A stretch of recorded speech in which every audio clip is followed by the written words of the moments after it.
I remember that the first 2 summers of grad school, I was so completely thrown off. The first summer, I was thrown off because I didn't realize that my funding ended at the end of spring term, and all of a sudden I needed to figure out what I was going to do for my summer to make ends meet. The second summer, I was thrown off because I finally secured summer funding in the form of an internship, and I didn't fully understand what I had committed to. I ended up traveling abroad and getting very, very sick. And in both of these cases, I wish that I would have leaned in to better preparing myself for transitioning into the summer. And that's why I wanted to introduce to today's episode, which is all about embracing seasonal shifts and specifically preparing for the summer and the summer shifts that come up for all of us.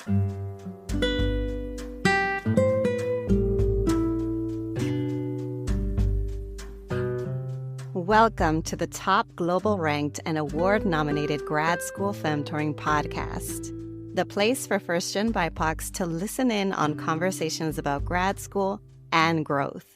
In this podcast, you'll learn about all things higher education, personal development, and sustainable productivity. This is Dr. Yvette Martinez-Vu, and I will be serving as your Femtor, providing you with tips and tricks and everything else you need to know to successfully navigate grad school and beyond. For over 14 years, I've been empowering first-gen students of color along their personal and professional journeys, and I'm really excited to support you too.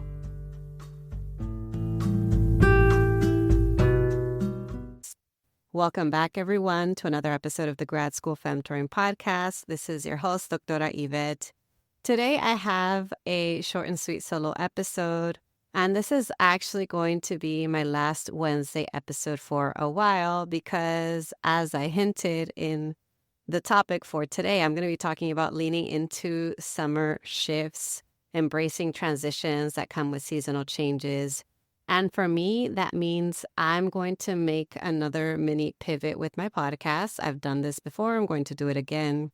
At the beginning of this year, I decided I wanted to step it up and try to release 2 episodes a week. And I've been spot on every week since then. Now that we're going into the summer, I am honoring my need to slow down with the podcast so that I can make time for other commitments. And so that's what I'm going to do. I'm going to go back to my once a week podcast release to help me honor this transition that is coming up for me. So what's coming up for me? Well, now that we're going into summer, it is a time for me to assess where I am in my career, in my business, in my life. And one of the things that has been very, very clear to me is that I need to increase my income to be able to continue to make ends meet and support my family. I did a lot of book marketing earlier in the year, starting out in March. And so for my second quarter, my income wasn't where I wanted it to be, which means that for the rest of the year, I do need to make time and space to work on more income generating projects, which includes taking on more coaching clients, taking on more consulting clients, doing more speaking engagements, and even running another cohort of my group coaching program. So I've got to kind of get things into gear and prepare myself for that. So that's kind of one of the things that's coming up for me right now. Another thing that's coming up for me is that, I'm finishing up another year of homeschooling. And with that, that means that I'm going into assessment season. And I realize that I do a lot of work when it comes to homeschooling my 5th grader.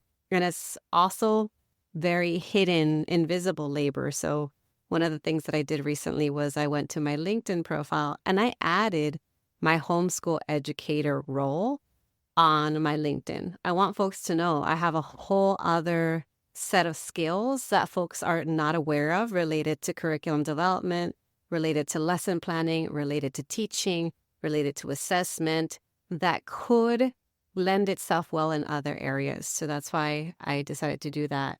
And so I'm really, again, I'm leaning into these transitions. I'm finishing up another school year, homeschooling, preparing for a new year, I am, finishing up some of my commitments. Like I finished recording a course for this company called Madecraft on how to quiet your mind and boost productivity. That course will be out later in the year, but my part is done. I went in, I got to record in this really awesome studio. I loved the experience. I had so much fun. But it also was multiple months of work behind the scenes of writing scripts, creating outlines, meeting with a producer every week to make sure that I had everything ready to go for my recording day. That was another time commitment. So once again, I'm just being reminded that as we go into seasonal shifts, we have to pivot. We have to make some changes. And I wish I would have known this sooner. I wish I would have known that I don't need to be working at the same pace all year long. I don't need to be doing the exact same things in the exact same way all year long. Instead, think about it. Spring is usually a very, very hectic season. But then at the end of spring, we have all these graduations. You get to celebrate another milestone of finishing another year. And then you go into summer after that big momentous time. Your body kind of needs some downtime. It needs to rest. So I'm wondering for you, what are you doing to celebrate getting through another academic year, getting through another fiscal year, getting through, even if you're not in an academic or educational setting, just getting through the first half of the year? How are you celebrating yourself for that? And also, what are you doing to wind down? What are you doing to assess where you're at? What are you doing to learn some lessons? Like for me, the heavy lessons, the reality check that I have for myself is, you know what? I do need to promote my services more. When I offer them, and the folks that I do work with, they have really, really great things to say. So I'm 100% confident in my ability to provide great support to people. But the unfortunate thing is that I still haven't gotten over my hiccup over not really liking to market. That part of my job I don't love. And so it's another learning lesson for me going into the second part of the year to do more in that respect, to get more comfortable in marketing my services, and as a result, closing more sales, as a result, offering support to more people, and as a result, creating a bigger impact while also being able to make ends meet. Those are two things that are really important to me. I don't want this to be a hobby, a very expensive hobby. I want it to be able to pay my bills consistently and easily over time. And I also want to be able to help folks, because there's a lot of things that I could do with a 9-to-5 where I'm not necessarily creating the impact that I want. So those are the two things that I really want to keep prioritizing for the rest of the year, along with taking care of myself holistically, along with taking care of my family, my 2 kids, being there for my partner, for my loved ones, etc. So I want you to give yourself some time to reflect on, how did spring go? What did you learn from spring that you're going to take in to help you have a better summer? And what are you going to be doing differently in the summer? What are your goals for the summer? Not just your academic goals, but also your holistic goals. What are other areas of your life you want to make time for and tend to? Do you have any self-care goals? Do you have any community care goals? How are you going to rest? How are you going to restore yourself? What are you going to be doing differently? How are you going to be dealing with summer stressors? Because summer does come with its own stress. I know a lot of people love to talk about how much they love summer. But guess what? Summer can also be hard. For some of us, summer doesn't slow down. Summer actually revs up. Some of us, like for me, summer, the heat can be a big trigger with my chronic illnesses. In fact, as we speak, my hands hurt. My hands are swelling up. I get a lot of blood pooling in my hands and feet. It worsens in the summer.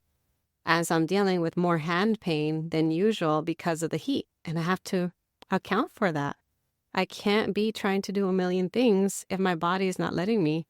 And so I need to keep in mind, hey, in the summer, these things might happen. And how can I plan for that or plan around that? And then also think about the fall.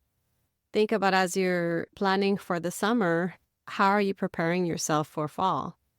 What are things you can do to be proactive about it? Who can you lean into? I've been having a lot of conversations about the lack of mentorship, femtorship, that a lot of students of color and professionals of color experience, myself included.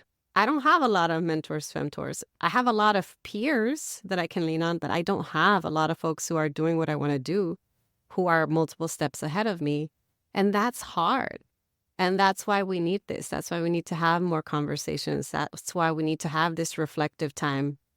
That's why we need to slow down, even though the rest of society is trying to encourage us to maintain at this unsustainable pace of hustle culture and capitalism, of never feeling like you can catch a break. And I know that for some of us, we feel that way more than others. You really feel like you can't even take a breather. But, and I say this as I do a big sigh and take a big deep breath, there are things that you can do about it. There are ways that you can take your power back. And this is what this episode is all about. It's about reminding you, as we go through seasonal shifts, it's another opportunity for you to slow down and reflect and make some changes. It's another opportunity for you to celebrate yourself. It's another opportunity for you to honor your needs.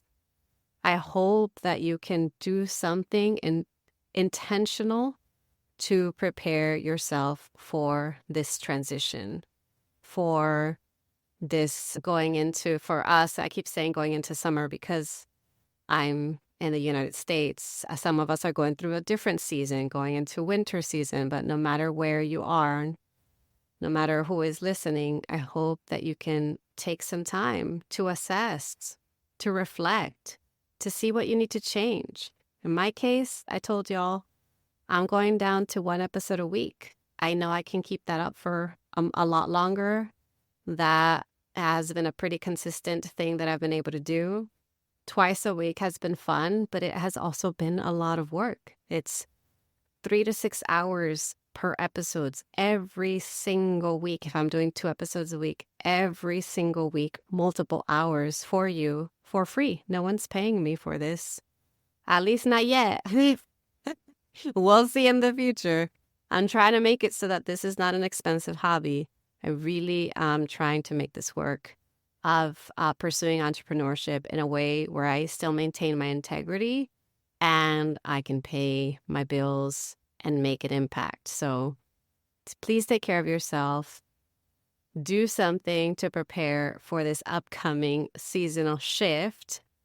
And let me know what's resonating in the podcast. Let me know which episodes you enjoy. Please, please, please reach out, leave a review. Go ahead and rate the podcast, subscribe. Do what you can to support the show. It means a lot to me. All right, that's it for today, and I will talk to you all next time.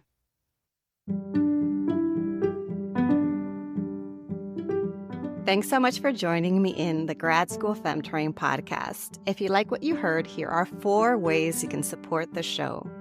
The first is to make sure you're subscribed and leave a review on Apple Podcasts. If you email me a screenshot, I'll send you a surprise freebie. The second way is to get your copy of my free Grad School Femtoring Resource Kit, which includes essential information to prepare for and navigate grad school. You can access it at the link in today's show notes. The third way to support my show is to follow me on social media. You can find me on Instagram with the handle @GradSchoolFemtoring and on LinkedIn by searching my name. The last way to show your love is to order a copy of Is Grad School for Me, my graduate school admissions book for first-gen BIPOCs. Thanks again for listening, and until next time.